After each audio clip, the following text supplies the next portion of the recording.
My sister made out with my boyfriend at our engagement party. 5 years later, she is trying to use her baby to manipulate me into giving her money. I, 26F, never thought I'd be writing this, but here I am. 5 years ago, my life was turned upside down when I caught my sister Amelia, 24F, making out with my boyfriend of 4 years, Ryan, 26M, at our engagement party. Yes, you read that right. The night Ryan proposed to me, I found him lip-locked with my own sister in our backyard. To give you some context, Amelia and I grew up in a small town in Ohio. Our parents, John, 54M, and Marie, 52F, ran a local hardware store that had been in the family for generations. We weren't rich, but we were comfortable. Amelia and I shared everything growing up: clothes, toys, secrets. She was my best friend, my confidant. We even had our own secret language that drove our parents crazy. I met Ryan during my freshman year of college.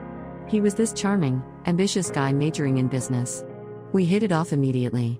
Our first date was at this quirky little coffee shop near campus. I remember spilling my latte all over myself, and instead of being embarrassed, Ryan just laughed and said it was the most entertaining first date he'd ever had. From that moment, I was smitten. Over the next 4 years, Ryan became a huge part of my life. He got along great with my family, especially Amelia. They shared a love for obscure indie bands and often went to concerts together when I was busy with my nursing studies. I thought it was sweet that my boyfriend and my sister got along so well. Little did I know. The day Ryan proposed was perfect. He took me on a hike to this beautiful waterfall we discovered in our sophomore year. As the sun was setting, he got down on one knee and pulled out a ring. I was so happy I could barely speak. I just nodded and cried as he slipped the ring on my finger. We decided to have an impromptu engagement party that night. Our friends and family gathered at our house. The atmosphere was electric, everyone was so happy for us. I remember my mom hugging me tight, telling me how proud she was. My dad shook Ryan's hand and welcomed him to the family. Amelia seemed quieter than usual, but I chalked it up to her being overwhelmed by the sudden celebration. As the night wore on, I noticed Ryan was nowhere to be found. I went looking for him, thinking maybe he'd stepped out for some air. That's when I saw them. In our backyard, partially hidden by the old oak tree we used to climb as kids, were Ryan and Amelia. They were locked in an embrace that was far from familial. I stood there, frozen, for what felt like hours but was probably only seconds. The engagement ring on my finger felt like it was burning my skin. When they finally noticed me, they jumped apart. The look on their faces, a mix of guilt and something else I couldn't quite place, is seared into my memory. I didn't wait for explanations. I ran. I got in my car and drove to a hotel in the next town over. My mind was a whirlwind of confusion and pain. How long had this been going on? How could they do this to me? I spent the night crying and trying to make sense of what I'd seen. The next morning, I woke up to a barrage of messages. From Ryan, from Amelia, from my parents. Ryan's message made me sick to my stomach. He said he was sorry, but he and Amelia had fallen in love. Apparently, it had been going on for months. He claimed he'd proposed to me because he thought committing to me would make his feelings for Amelia go away. Instead, it had only made them stronger. Amelia's message wasn't any better. She apologized but said she couldn't help falling in love with Ryan. She hoped I could understand and forgive them both eventually. I couldn't believe what I was reading. My sister, my flesh and blood, was asking me to understand why she'd stolen my fiancé. I stayed at the hotel for a week, ignoring calls and messages from my family. I needed time to process everything. I thought about all the times Ryan and Amelia had hung out together, all the inside jokes they shared. Had I been blind this whole time? When I finally went home, I found my parents, Amelia, and Ryan waiting for me. They all tried to hug me, telling me how worried they'd been. Even Amelia had the audacity to embrace me, tears in her eyes. I pushed them all away and told them I was moving out. To my surprise, Ryan said there was no need, he was moving in with Amelia. And then came the real shock. My parents, instead of being angry or disappointed, were smiling. They said they were happy Amelia and Ryan had found each other, and while they were sorry about how it happened, they believed it was for the best. I couldn't believe what I was hearing. My own parents were taking Amelia and Ryan's side? When I pointed out that Amelia had stolen my boyfriend and broken up my engagement, my mother had the gall to say I was being selfish. She said I should be happy for my sister finding her soulmate. My father agreed, telling me not to act like a child because these things happen. I was done. I packed my bags and left, cutting off all contact with my family. I moved to a city 3 hours away and threw myself into my nursing career. I worked long hours, took extra shifts, anything to keep my mind off what had happened. Slowly, I started to rebuild my life. I made new friends at work, joined a gym, even adopted a cat. Over the next few years, I worked hard to build a new life for myself. I got promoted to head nurse in the pediatric ward. I saved up and bought a small but cozy apartment. I even started dating again, though nothing serious. I kept my social media accounts public but removed my family from my friends list. I wanted them to see how well I was doing without them. Occasionally, they try to reach out, a birthday wish here, a holiday greeting there. I ignored them all. I didn't block them because a part of me wanted them to see what they'd lost. It was petty, but it was the least I could do after how they'd hurt me. I heard through the grapevine that Amelia and Ryan got married about a year after I left. Apparently, it was a big wedding in our hometown. Everyone was there, except me, of course. I tried not to think about it, but some nights I'd lie awake, wondering how they could be so happy after what they'd done to me. Fast forward to last week. I was just finishing up a night shift when I got a call from an unknown number. It was my mother. I almost hung up, but something in her voice made me pause. She sounded desperate. She begged me to hear her out, saying Amelia and Ryan needed help. Apparently, Amelia and Ryan had started a business 2 years ago, some kind of tech startup. They poured all their savings into it, convinced it was going to be the next big thing. But it was failing miserably. They were drowning in debt, unable to pay their employees or their investors. My mother said they were on the verge of losing everything. And here's the kicker, my mother wanted me to loan them $80,000 to help them out of this mess. She knew I was doing well financially and hoped I'd be willing to help my sister. I couldn't believe what I was hearing. After everything they'd done, they had the nerve to ask me for money? I told my mother no. Absolutely not. I wouldn't give Amelia and Ryan a penny if they were starving on the street. My mother started crying, saying I was being cruel and selfish. She said family should help family. I reminded her that Amelia and Ryan hadn't thought about family when they betrayed me, and neither had my parents when they took their side. I hung up and blocked her number. Since then, I've been getting messages from other family members, all trying to guilt me into helping Amelia and Ryan. They're saying I'm being petty and holding on to a grudge. But I don't see it that way. I'm just protecting myself from people who've proven they don't care about my feelings. Am I wrong for refusing to help? Should I let go of the past and help my sister out of this financial mess? Or am I right to keep my distance and my money to myself? Update 1, it's been a week since my last post, and things have escalated beyond what I could have imagined. I want to thank everyone for their support and advice. Reading your comments helped me stand firm in my decision not to help Amelia and Ryan. After I blocked my mother's number, I thought that would be the end of it. I was wrong. 2 days ago, I came home from a grueling 12-hour shift at the hospital to find Amelia and Ryan camped out on my front porch. They must have gotten my address from somewhere, probably a family member who still had me on social media. I was shocked to see them there. Amelia looked nothing like the sister I remembered. She was thin, with dark circles under her eyes, her once lustrous hair now dull and limp. Ryan didn't look much better. His designer clothes were wrinkled, and he had a scruffy beard that didn't suit him at all. They both jumped up when they saw me, and Amelia rushed towards me with her arms outstretched. I stepped back, refusing to let her hug me. The sight of her brought back a flood of memories, both good and bad. I remembered us as kids, playing in our backyard, making mud pies and pretending to run a restaurant. I remembered the night of my engagement party, seeing her in Ryan's arms. The conflicting emotions made me feel sick. I asked them what they were doing at my house. Amelia started crying, saying they had nowhere else to go. Apparently, they'd been evicted from their apartment and had been sleeping in their car for the past few days. As she spoke, I noticed she was wearing the diamond earrings our grandmother had left her.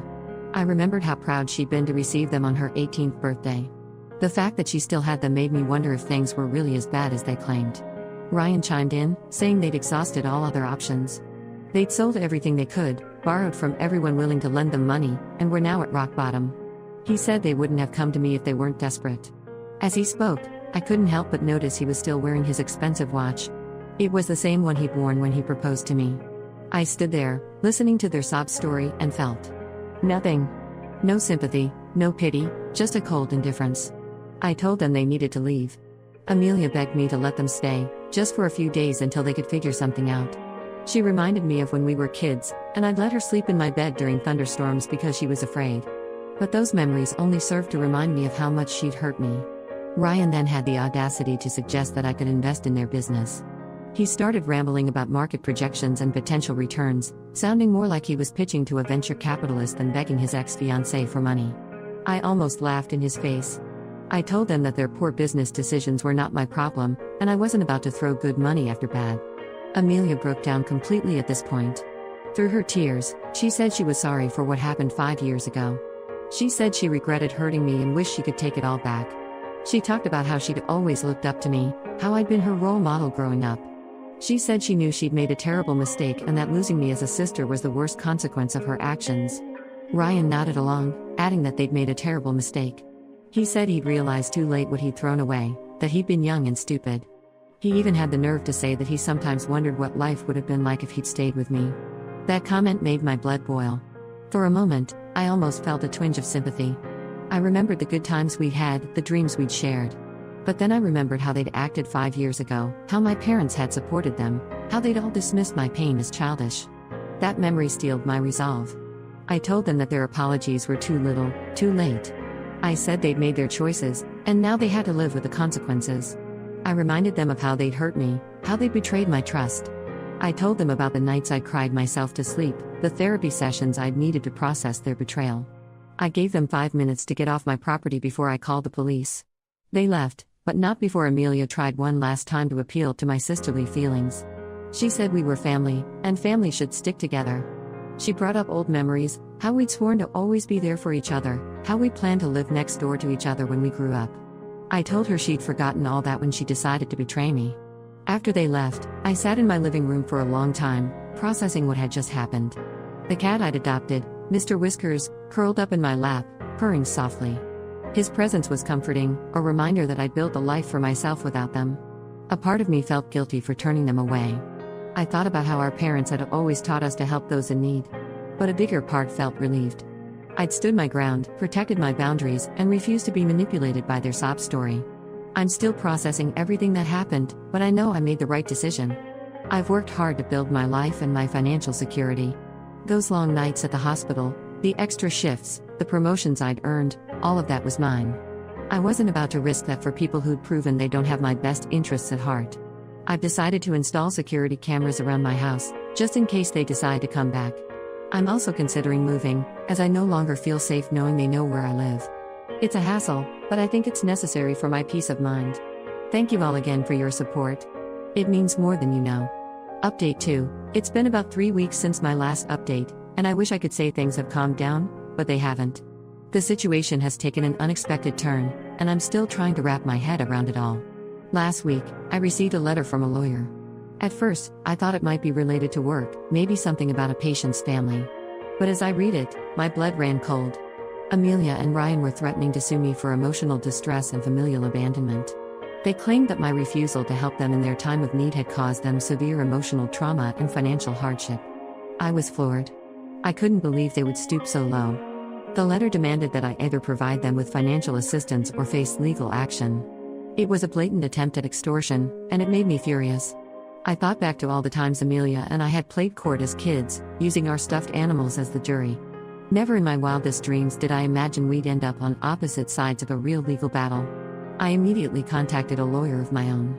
After reviewing the letter, he assured me that their claims had no legal standing. Familial abandonment isn't even a real legal term, and you can't sue someone for not giving you money. He said it was likely a scare tactic, an attempt to bully me into complying with their demands. While I was relieved to hear that their threats were baseless, I was still shaken.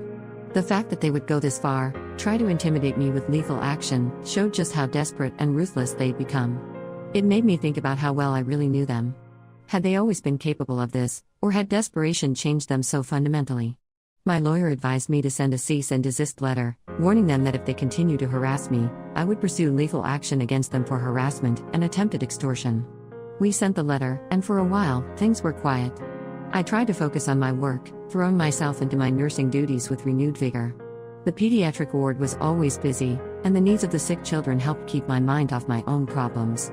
But then, a few days ago, I received a call from my Aunt Lisa, my mother's sister. Aunt Lisa had always been the family peacemaker. When Amelia and I fought as kids, she was the one who'd sit us down and make us talk it out. Hearing her voice brought back memories of summer barbecues and family game nights. She told me that Amelia was pregnant. Apparently, Amelia and Ryan had decided that having a baby would somehow solve their problems. They thought that once I knew about the baby, I'd feel obligated to help them for the sake of family. I was stunned. Bringing a child into their mess seemed incredibly irresponsible. I thought about the children I cared for at work, how much love and stability they needed. How could Amelia and Ryan think they could provide that when they couldn't even take care of themselves? My aunt begged me to reconsider my position, saying that the baby shouldn't suffer for its parents' mistakes. She even suggested that helping them now would be an investment in my future relationship with my niece or nephew. She reminded me of how close Amelia and I had been with our cousins growing up, how we'd always said our kids would be best friends too. I told my aunt that while I felt sorry for the unborn child, I wasn't going to be emotionally blackmailed. Amelia and Ryan's decision to have a baby in their current situation was their choice, and it wasn't my responsibility to bail them out. I explained that I had patients at the hospital who needed me, and I couldn't jeopardize my ability to care for them by getting entangled in Amelia and Ryan's financial mess. After hanging up, I sat for a long time, thinking about everything that had happened. I felt a mix of emotions, anger at Amelia and Ryan's manipulation, sadness for the baby being brought into this situation, and a strange sense of relief that I was standing firm in my decisions. I thought about my own plans for the future. I'd always wanted children, but after what happened with Ryan, I'd put those dreams on hold. Now, hearing about Amelia's pregnancy, I felt a twinge of longing. But I quickly reminded myself that I was building a good life, one where I could eventually welcome a child into a stable, loving home. I've decided to completely cut off all contact with my extended family as well. I've changed my phone number and email address, and I'm in the process of moving to a new apartment in a different part of the city. It's drastic, but I feel it's necessary for my mental health and safety. This whole situation has been a harsh reminder of why I distanced myself from my family in the first place. Their willingness to manipulate and guilt me shows that they haven't changed at all in the past 5 years. It's painful to realize that the family I once loved and trusted has become a source of stress and anxiety in my life. I'm tired, but I'm also more determined than ever to protect myself and the life I built. The children I care for at the hospital remind me daily of the importance of boundaries and self-care. I need to be at my best for them, and that means not letting my family's drama drag me down. Thank you all for your continued support and advice. It means more than you know. Update 3. It's been about 2 months since my last update, and I'm writing this from my new apartment in a different part of the city. After everything that happened, I decided that a fresh start was what I needed, and I'm glad I made that choice. The move wasn't easy. I had to transfer to a different hospital, leave behind the colleagues I'd grown close to, and essentially start my life over again. But it was worth it for the peace of mind it's given me. I feel safer knowing that Amelia, Ryan, and the rest of my family don't know where I am. My new neighborhood is quiet, with a park nearby where I often take walks to clear my head. My new apartment is smaller than my old one, but it feels like a sanctuary. I've decorated it with plants and artwork, creating a space that feels entirely my own. Mr. Whiskers has adjusted well to the move, and his antics never fail to make me smile, even on tough days. Before I left, I did one last thing. I wrote a letter to my parents. I explained why I was leaving and told them not to try to contact me again. I made it clear that their actions, both 5 years ago and recently, had shown me that they didn't have my best interests at heart. I told them that I was done being the family scapegoat and that I deserved better than what they'd given me. Writing that letter was cathartic. It felt like I was finally closing that chapter of my life for good. I didn't expect a response, and I haven't received one. I'm okay with that. In my new hospital, I've thrown myself into my work. The pediatric ward here is busier than my old one, and the challenges keep me focused and motivated. My colleagues have been welcoming, and I'm slowly starting to feel like part of the team. It's not always easy. There are days when I miss the familiarity of my old life, but I remind myself that this fresh start is what I needed. I've also joined a local book club and a yoga class, trying to meet new people and build a social circle. It's slow going, but I'm making progress. These new connections remind me that family isn't just about blood relations, it's about the people who support you and have your back. As for Amelia and Ryan, I haven't heard anything more about their situation. Part of me wonders about the baby, hoping that it's healthy and cared for. But I've realized that their lives are not my responsibility. I can wish them well from afar without getting involved in their drama. This whole experience has taught me a lot about boundaries, self-respect, and the true meaning of family. I've learned that it's okay to prioritize my own well-being, even if others might see it as selfish. The children I care for at the hospital deserve a nurse who's emotionally stable and focused, and I can't be that if I'm constantly dealing with family drama.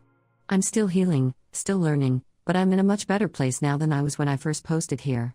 There are still moments when I feel a pang of sadness for the family relationships I've lost, but those moments are becoming less frequent.